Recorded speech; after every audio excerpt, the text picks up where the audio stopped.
Hola, soy Rebeca Nijovic y voy a hablar sobre evaluación, en particular sobre la función formativa de la evaluación.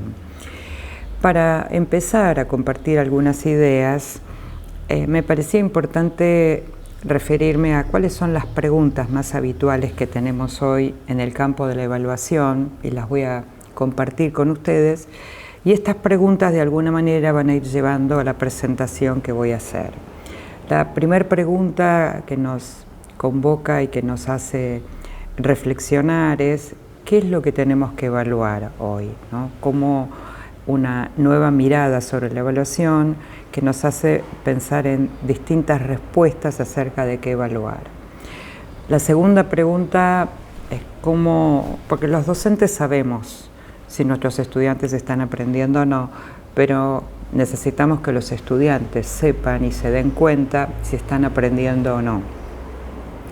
Una tercera pregunta es ¿a qué llamamos en el campo de la evaluación una buena evidencia de aprendizaje? Es decir, ¿cómo sabemos que lo que el estudiante nos está mostrando da cuenta de lo que aprendió? Una cuarta pregunta es si es necesario evaluar todo lo que enseñamos y allí tenemos algunas cuestiones porque los docentes pensamos que hay que evaluar todo lo que enseñamos, pero es imposible, con lo cual esa pregunta nos lleva a reflexionar acerca de qué tiene sentido evaluar, cómo hacemos esa selección de la evaluación. Una quinta pregunta que tiene que ver en particular con los modos en que hoy evaluamos es cómo dar cuenta de la importancia, de la relevancia que tiene la retroalimentación, el feedback en el aprendizaje de los estudiantes. Una pregunta muy asociada con esto es el enfoque de evaluación hoy plantea ayudar a los estudiantes a desarrollar lo que llamamos habilidades del aprender a aprender, ¿no? Que son esas habilidades metacognitivas que tienen un sentido muy importante, es que lograr un estudiante autónomo. En un mundo complejo, incierto en el que vivimos, necesitamos estudiantes autónomos que sean capaces de seguir aprendiendo a lo largo de toda su vida, y las habilidades del aprender a aprender son fundamentales para lograr esta autonomía. Y una última pregunta que tiene que ver con los entornos hoy virtuales, la tecnología, ¿no? Es en relación con la retroalimentación, cómo lograr que los estudiantes se apropien, utilicen el feedback que reciben de sus docentes en las aulas virtuales, ¿no? Porque convengamos que siempre el trabajo de retroalimentación fue en modalidad presencial. Nosotros tenemos ya hace varios años la inclusión de la tecnología y la pregunta es, bueno, ¿cómo logramos que los estudiantes tomen en cuenta la retroalimentación que reciben de sus docentes para lograr mejores aprendizajes? Por supuesto, esta lista de preguntas no es exhaustiva, pero son las preguntas que cotidianamente recogemos de los distintos docentes acerca de, bueno, qué les inquieta, qué les preocupa con respecto a la evaluación. Para poder encontrar algunas respuestas a estas preguntas, lo primero que pensamos siempre es cómo están aprendiendo nuestros estudiantes, ¿no? Porque es muy importante saber cómo les enseñamos, cómo están aprendiendo y entonces cómo los evaluamos. Entonces, una pequeña muestra, ¿no?, de cómo nos damos cuenta si nuestros estudiantes aprenden. Y no es más como antes que nos damos cuenta si aprenden si repiten de memoria.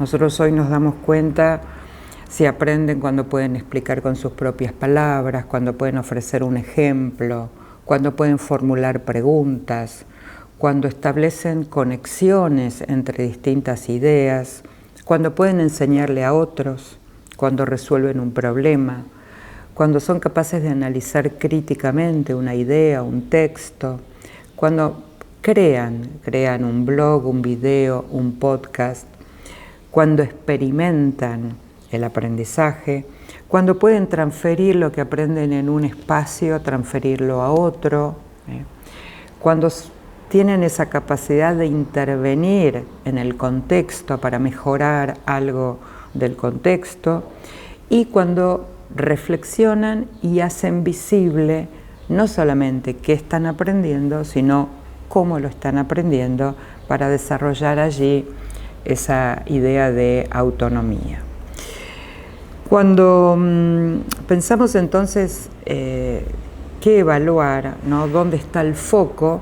Pensamos que hay dos focos centrales, uno que son los saberes disciplinares y otros son las capacidades o competencias. En algunos países de Latinoamérica se utiliza la idea de capacidad y en otros de competencias, pero en realidad lo que nos estamos refiriendo es que no queremos un estudiante que repita de memoria, por ejemplo, la definición de cambio climático, sino que sea capaz de analizar críticamente los factores que impactan en el cambio climático. Entonces, ¿qué evaluamos hoy? Evaluamos saberes disciplinares y capacidades.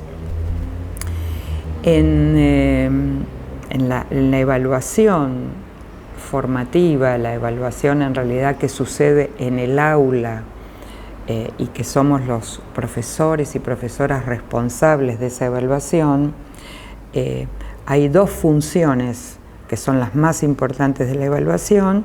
Una que pone foco en el proceso y en el avance, como ustedes ven en esta imagen, que es una imagen de escalera, donde la función formativa tiene que ver con cómo el estudiante va subiendo esos escalones. Y nosotros como profesores acompañamos a los estudiantes a subir esos escalones. Pero la función sumativa, en la misma imagen de la escalera, nos diría a qué escalón llegó el estudiante. Entonces, en realidad, necesitamos la función formativa que muestre el recorrido, el proceso, la conciencia del estudiante de saber qué y cómo están aprendiendo, y la función sumativa, que es saber a qué escalón llegó en el recorrido del aprendizaje.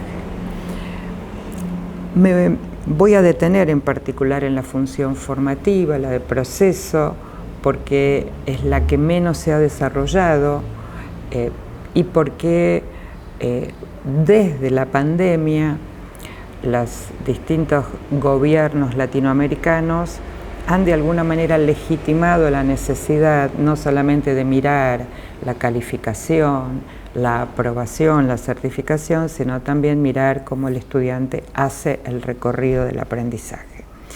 Entonces, esa es la función formativa, y la función formativa tiene más impacto en el aprendizaje cuando está relacionado con el desempeño de una tarea, de un hacer y no de repetir información, cuando los estudiantes son capaces de poner en palabras cómo están aprendiendo y son capaces de desarrollar lo que en este campo llamamos su capacidad de autorregularse.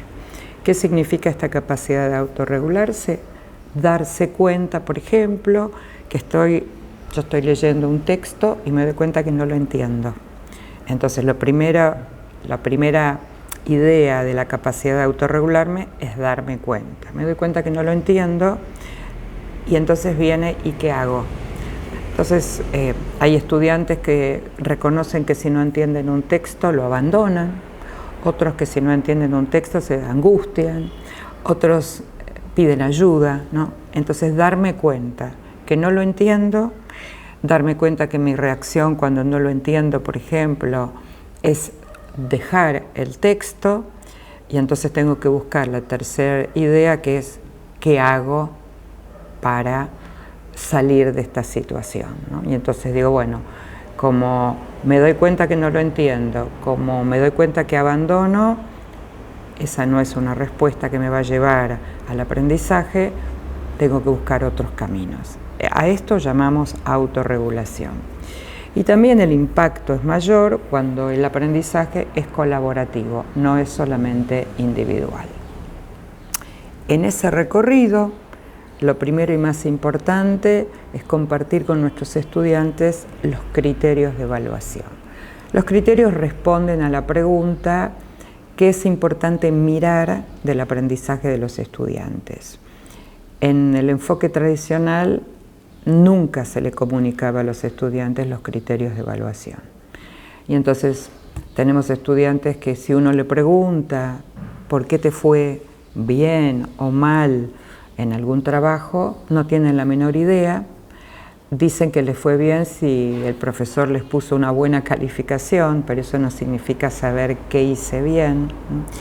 Entonces, la función formativa requiere obligatoriamente compartir, transparentar los criterios de evaluación con los estudiantes. Y estamos hablando de criterios transparentes, públicos, quiere decir, los conocen los estudiantes, los conoce la familia, los conocen mis pares, y compartidos. Comprender esos criterios es un paso fundamental para poder avanzar en mejores aprendizajes. Comprender los criterios nos ayuda a regular y autorregular nuestros aprendizajes. Fíjense un ejemplo.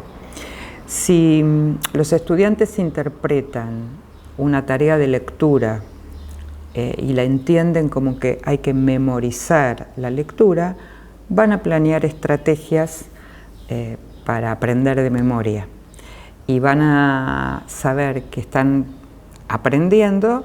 Por ejemplo, si se hacen una lista de palabras clave para repetir de memoria la lectura. Pero si los estudiantes piensan que la lectura requiere comprensión, de ninguna manera van a buscar palabras claves para acordarse de memoria, sino van a buscar ejemplos, van a buscar conexiones de esa lectura con otros. Entonces, depende de lo que hayan comprendido acerca del criterio de evaluación. En un caso dirían: el criterio es que voy a probar si me aprendo la lectura de memoria, y en otro van a decir: el criterio es si sos capaz de explicar el sentido de la lectura. ¿Cómo enseñamos a usar los criterios? Miren, hay varios ejemplos, porque no alcanza con leérselos el primer día de clase, y les digo: bueno, acá está la lista de criterios, ténganlos. Necesitamos, por ejemplo, los leemos el primer día de clase y les damos unos minutos para que en pequeños grupos expliquen con sus propias palabras qué entendieron que son los criterios de evaluación. Segunda tarea, ejemplos. Les pedimos que con esos criterios busquen ejemplos. Tercer ejercicio, nos guardamos 3 trabajos de nuestros estudiantes del año anterior, sin los nombres, uno muy bueno, uno más flojito. Se los damos a nuestros estudiantes y les decimos: ordénenlos. ¿Cuál piensan ustedes que es el mejor? ¿Cuál les sigue y cuál les sigue? Y expliquen por qué. Cuando hacen eso, están, sin saberlo, hablando de los criterios de evaluación. Después les damos nuevamente esos 3 trabajos y le damos la lista de criterios y les decimos: ahora ustedes son evaluadores. Evalúen con estos criterios estos trabajos, ¿no? Todos estos ejercicios lo que intentan es que el estudiante se dé cuenta de la importancia de los criterios y que se vaya apropiando. ¿Para qué? Para después usar los criterios sobre sus propias producciones. Bueno, estos ejemplos salen, digamos, de lo clásico que es: se los leo el primer día y ya está, ¿no? ¿Por qué? Porque los estudiantes tienen que trabajar con esos criterios cada vez que hacen una producción, cada vez que hacen un trabajo.